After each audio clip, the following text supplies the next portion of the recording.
এই, তাড়াতাড়ি নিচে নেমে আয় বলছি, আমি তোকে খাবো। না, আমি নামবো না। আমি এখানে ঝুলে থাকবো। আমি কিছুতেই নিচে নামবো না। এই, অনেকক্ষণ হলো তোর জন্য এখানে দাঁড়িয়ে আছি। মানুষের মাংস খাইনি অনেক দিন হলো, আজ তো তোকে আমি খাবোই। না, আমি কিছুতেই নামবো না। আমি এই গাছেই ঝুলে থাকবো। আমি নামবো না।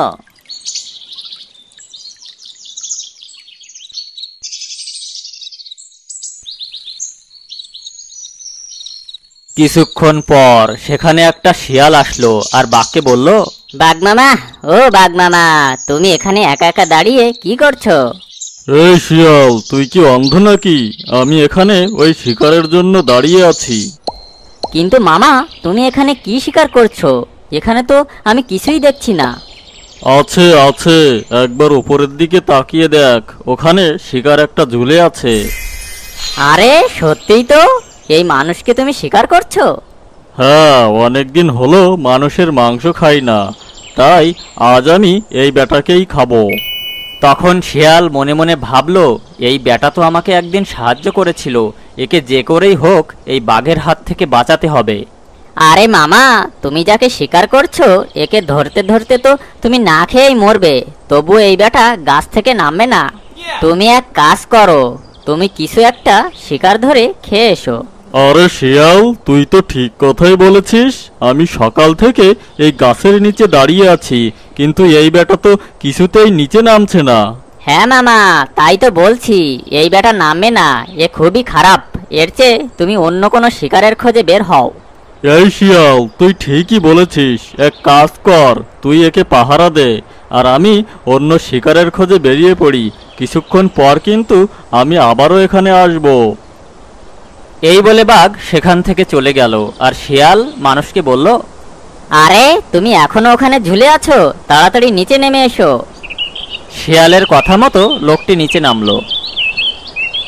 আরে মহাশয়, তুমি ওখানে গাছের ডালে ওভাবে ঝুলেছিলে কেন? আর বলো না ভাই, আমি এই গাছে উঠেছিলাম, তখন ওই বাঘ বেটা এই গাছের নিচে এসে দাঁড়ালো। আমি বাঘকে ফাঁকি দিয়ে গাছ থেকে নামবার চেষ্টা করলাম, তখন সে আমাকে দেখে ফেললো। তখন থেকে সে আমাকে খাওয়ার জন্য এই গাছের নিচে দাঁড়িয়েছিল, আর আমিও ওখানে ঝুলেছিলাম। হ্যাঁ বুঝলাম, তোমার অনেক ধকল পোহাতে হয়েছে। তুমি এবার বাড়ি যাও, আর শোনো, এখানে কিন্তু আর মনের ভুলেও আসবে না, বুঝলে? হ্যাঁ, তোমাকে অনেক ধন্যবাদ। তোমার কথা আমি সারা জীবন মনে রাখবো। কিছুক্ষণ পর বাঘ সেখানে ফিরে এলো আর উপরের দিকে তাকিয়ে দেখলো লোকটা সেখানে নেই। তখন বাঘ রেগে মেগে বলল, এই শিয়াল, মানুষটা কোথায় গেল? আমি তো তোকে এখানে পাহারা দেওয়ার জন্য রেখে গিয়েছিলাম। বাঘ মামা, আমি তো ভালোভাবে পাহারা দিচ্ছিলাম, কিন্তু কখন যে ঘুমিয়ে গেছিলাম নিজেও জানি না, আর সেই সুযোগে বেটা গাছ থেকে নেমে পালিয়েছে। আরে শিয়াল, তুই এটা কি করেছিস? তুই তো খুব বড় একটা অন্যায় করে ফেলেছিস। আমার সাথে ধোঁকাবাজি, এর শাস্তি তো তোকে পেতেই হবে। বাঘের এমন আচরণ দেখে শিয়াল খুব ভয় পেয়ে গেল। এ আমি কি করলাম? ওই বেটাকে বিপদ থেকে বাঁচিয়ে এখন দেখছি আমি বিপদে ফেসে গেলাম। মামা, এখানে আমার দোষ কোথায়? তুমি যেমনটা বলেছিলে আমি তো সে মোতাবেক পাহারা দিচ্ছিলাম, কিন্তু কখন যে ঘুম এসে গেছিল তা আমি জানি না। হ্যাঁ, অবশ্যই তোর দোষ আছে। এখন আমি তোকে খেয়েই আমার পেটের খিদে মেটাবো। না মামা, না, আমাকে খেও না। আমি তোকে ছাড়তে পারি, তবে একটা শর্ত আছে। তুই প্রতিদিন আমাকে একটা করে মুরগি এনে দিবি। আচ্ছা ঠিক আছে, আমি তোমার শর্তে রাজি আছি। যদি কোনোদিন কোনো কারণবশত মুরগি এনে দিতে না পারি, সেদিন কি হবে? যেদিন তুই মুরগি আনতে পারবি না, সেদিন তোকেই আমি খাবো। লোকটিকে বাঁচিয়ে শিয়াল খুব বড় একটা ঝামেলায় পড়ে গেল। আচ্ছা মামা, কাল থেকে প্রতিদিন আমি তোমার জন্য একটা করে মুরগি নিয়ে আসব।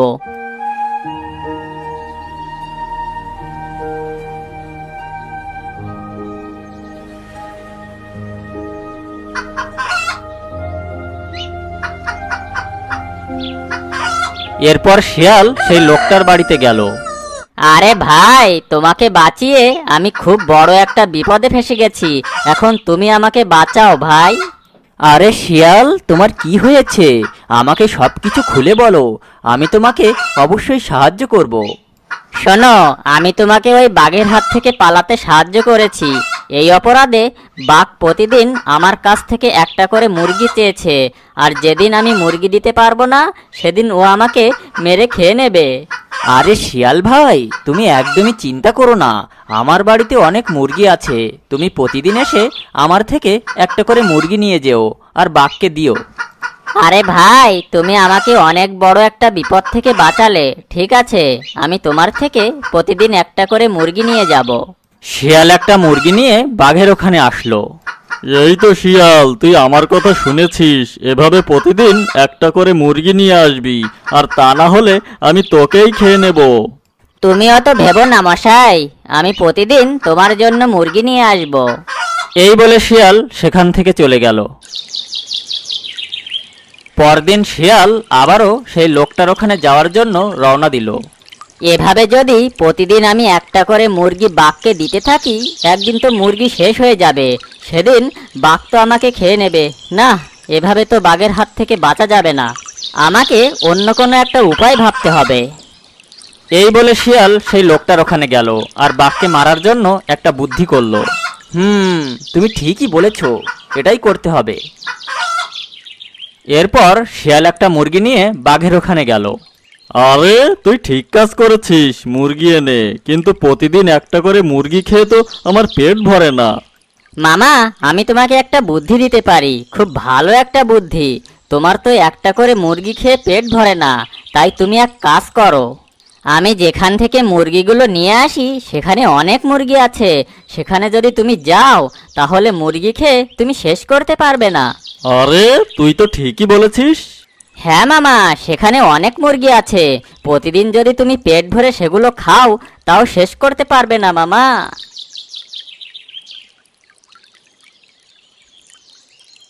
শিয়াল বাঘকে এসব ভুলভাল বুঝিয়ে সেই লোকটার বাড়ি নিয়ে আসলো আর বলল, আরে মামা, ওই যে ঘর দেখতে পাচ্ছ না, ওখানে অনেক মুরগি থাকে, তুমি ওখানে যাও, আমি এখানে পাহারা দিচ্ছি।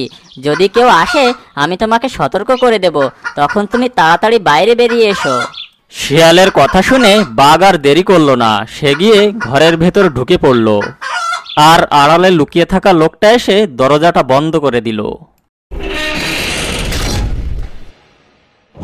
হা হা হা হা হা, এবার আমার কাজ হয়েছে। এই বাঘ বেটাকেই মেরে ফেলতে হবে, আর তা না হলে এ বেটা আমাকেই মেরে ফেলবে।